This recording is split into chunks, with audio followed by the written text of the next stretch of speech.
Kembali lagi di channel Hudamed, channel yang akan membahas soal-soal asli UTBK SNBT. Dalam video ini akan kita lanjutkan pembahasan soal UTBK SNBT tahun 2024 subtes penalaran matematika untuk teks kedua nomor 5 sampai 8. Bagi yang belum menyaksikan atau menonton soal yang teks pertama atau soal nomor 1 sampai 4 bisa menuju playlist di sebelah kanan atas. Oke, langsung kita mulai. Untuk teks kedua ini berkaitan dengan denah suatu daerah di mana ada 5 kota di dalamnya, dimisalkan dengan huruf A, B, C, D, dan juga E. Kemudian ada 2 orang yaitu Andi dan juga Banu. Andi mengemudikan mobilnya dari kota A, sementara Banu mengendarai sepeda motornya dari kota C. Jarak dari kota A dan B adalah 80 km. Untuk mencapai suatu kota dari kota lainnya, setiap kendaraan harus menggunakan jalan raya berupa garis seperti gambar. Jadi garis-garis ini merupakan penggambaran jalan raya di daerah ini. Kemudian laju atau kecepatan mobil Andi 40 km per jam, sementara kecepatan motor Banu adalah 50 km per jam. Oke, dari jarak tadi ya, jarak kota A ke kota B 80 km. Berarti kita nanti bisa menemukan panjang atau jarak satu ruasnya. Dari A ke B ada 4 ruas, artinya satu ruas berarti 80 dibagi 4 yaitu 20 km.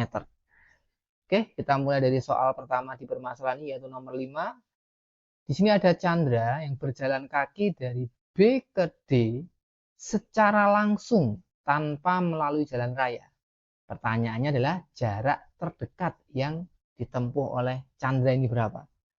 Karena Chandra ini jalan kaki langsung tanpa lewat jalan raya, berarti kita bisa langsung tarik garis aja dari B ke D, sehingga nanti kita bisa membentuk sebuah segitiga yang menghubungkan BD dan juga titik sudut di sebelah sini.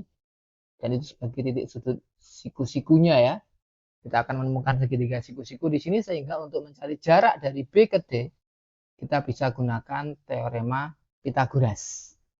Tapi biar cepat kita akan gunakan cara cepat Pythagoras ya. Ingat kalau misalkan ada segitiga siku-siku, kita arahkan aja sepanjang sisi-sisinya ke dalam bentuk akar. Jadi misalkan di sini adalah ada A akar B, kemudian di sini A akar C, maka sisi terpanjang atau sisi hipotenusanya adalah A akar B ditambah C. Tinggal kita jumlahkan aja yang di dalam akar ini ya. Contohnya begini. Misalkan ya ada segitiga siku-siku dengan panjang sisi di sebelah bawah sini adalah 3 akar 7, kemudian di sini 3 akar 3. Karena udah sama-sama 3 akar, maka sisi terpanjang atau sisi miringnya berarti 3 akar 7 tambah 3 yaitu 10. Ya, tapi ingat ketentuannya, konsepnya depan akar ini harus sama ya. 3 akar ya 3 akar semua. Kalau misalkan belum sama, misalkan gini. 3 akar 3 sama 6. Ini kan belum sama. Maka salah satu harus kita ubah biar sama. 6 itu kan sama dengan 3 kali 2. Nah, 2-nya ini kita ubah menjadi bentuk akar. 2 itu kan sama dengan akar 4. 3 akar 4 sama 3 akar 3 berarti sisi terpanjangnya adalah 3 akar 3 tambah 4 yaitu 7. Gitu ya. Sehingga kita kembali lagi ke soal.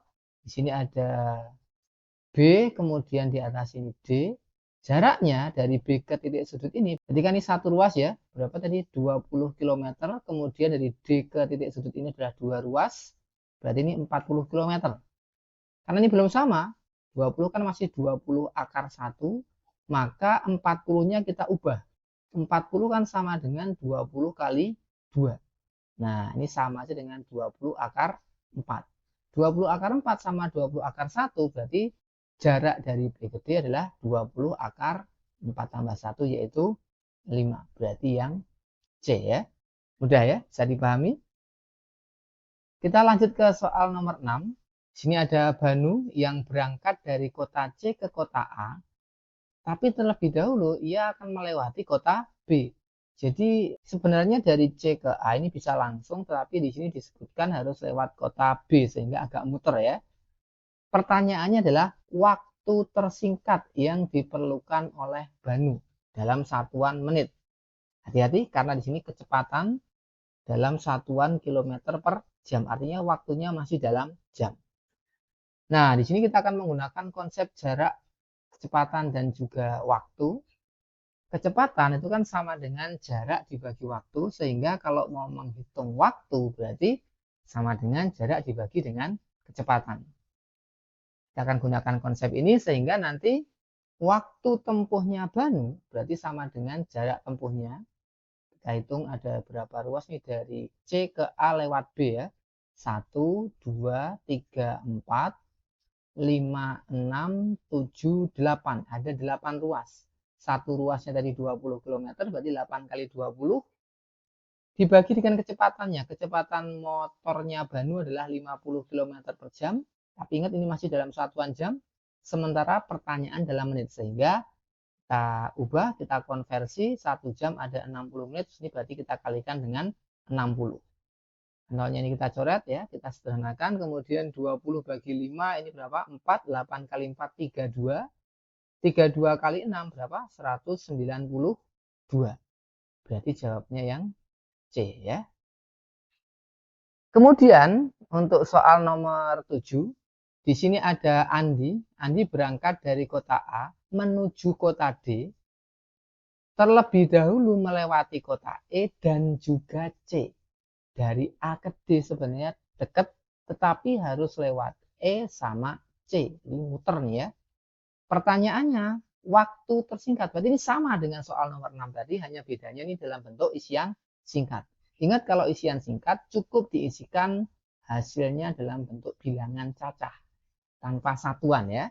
Karena pertanyaannya waktu, berarti masih kita akan gunakan konsep jarak, kecepatan, dan juga waktu. Berarti waktu adalah jarak dibagi dengan kecepatan. Berarti di sini waktu tempuhnya si Andi sama dengan jarak tempuhnya. Kita coba hitung dulu ada berapa ruas ini dari kota A ke D lewat E dan C.